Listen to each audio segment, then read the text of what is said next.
A narcissist appears powerful, persuasive, and even magnetic, but only because they are fueled by something essential that you provide: your attention. Whether it's your praise or your pain, your laughter or your tears, your response is their nourishment. They thrive not simply because they speak, but because you listen, react, and internalize. They don't just want to be admired, they want to dominate your emotional landscape. The moment you light up with joy at their approval or shrink at their criticism, you reinforce the illusion that they control your sense of self. This is how they manipulate, by keeping you in a cycle of seeking their validation and avoiding their disapproval. But this power is a house of cards. The narcissist is not inherently strong. They are dependent on the reactions of others to feel relevant. Take away your attention and they begin to shrink. When you stop responding, they are left to face the silence they fear most, the absence of control.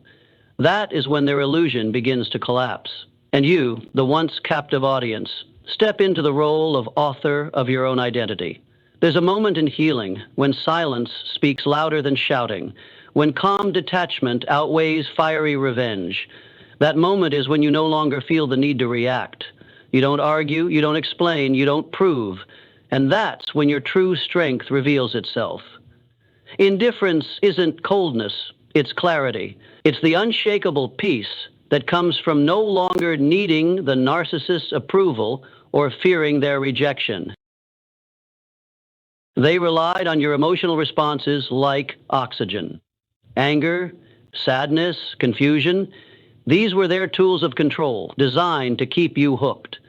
But when those buttons stop working, when they press and nothing happens, the game ends. You've stepped out of their arena entirely. This is not passive surrender, it's active liberation. Indifference is not apathy. It's the result of deep inner work, of realizing that your value is not up for negotiation. The narcissist loses their grip not because you fought harder, but because you stopped fighting altogether. You've reclaimed your energy and redirected it inward, where it belongs. In that stillness, you rediscover yourself. You are no longer someone orbiting their world. You become your own center of gravity, unmoved, grounded, and finally free. When you begin to withdraw from the narcissist's grasp, something unexpected happens, not to you, but to them. For so long, they believed they had control. They read your emotions like a script they had authored, pulling your strings with precision. But once you no longer react, when the emotions fade and your silence replaces your struggle, they don't feel victorious, they feel threatened. The narcissist is not prepared for your detachment. It disrupts their sense of control. At first, they may increase their efforts to win you back. They'll use manipulation, cloaked as affection, guilt masked as concern, or sudden gestures of kindness that seem sincere but are carefully calculated. If that fails, they may switch tactics, provoking, blaming, or even shaming, all in hopes of pulling a reaction from you. But their panic is not about missing you. It's about losing the role you played in their narrative. You were their mirror, their validation, their emotional anchor. Without you reacting, they're forced to face their own emptiness, something they've spent a lifetime avoiding. This phase is often the storm before your peace. But if you hold your ground, if you stay firm in your silence and boundaries, their power disintegrates, and your freedom becomes permanent. There's a profound shift that occurs when you stop looking to someone else to define your worth, especially in a relationship with a narcissist, where so much of your identity may have been shaped by their opinions, moods, and manipulations. Walking away isn't just physical. It's emotional, mental, and spiritual. It is the beginning of becoming whole again.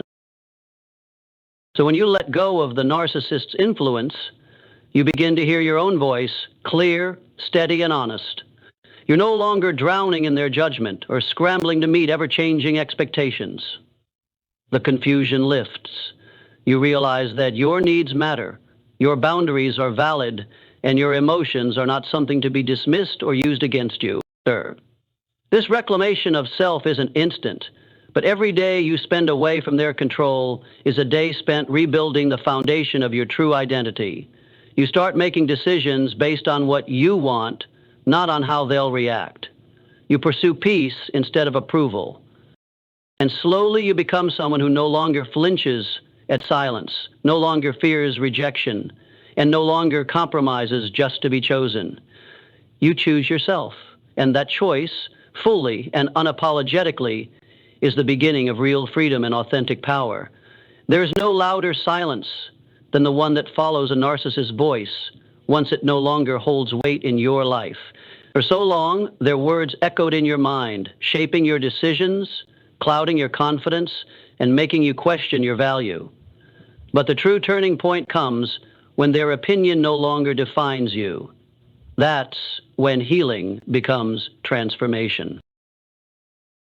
In the past, a single look or comment from them could send you into self-doubt.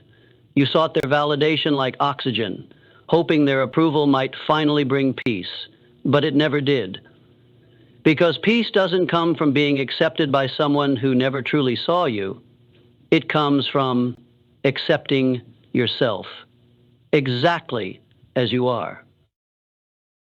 When you stop caring about how they see you, you start seeing yourself clearly. You start living for your truth, not their version of it. You stop editing yourself to keep the peace and begin speaking, acting, and choosing from a place of inner certainty. Their silence no longer intimidates you. Their approval no longer excites you, and their disapproval no longer wounds you. This is the moment you stop surviving and start living, not through their reflection of you, but through the clarity of your own self-worth.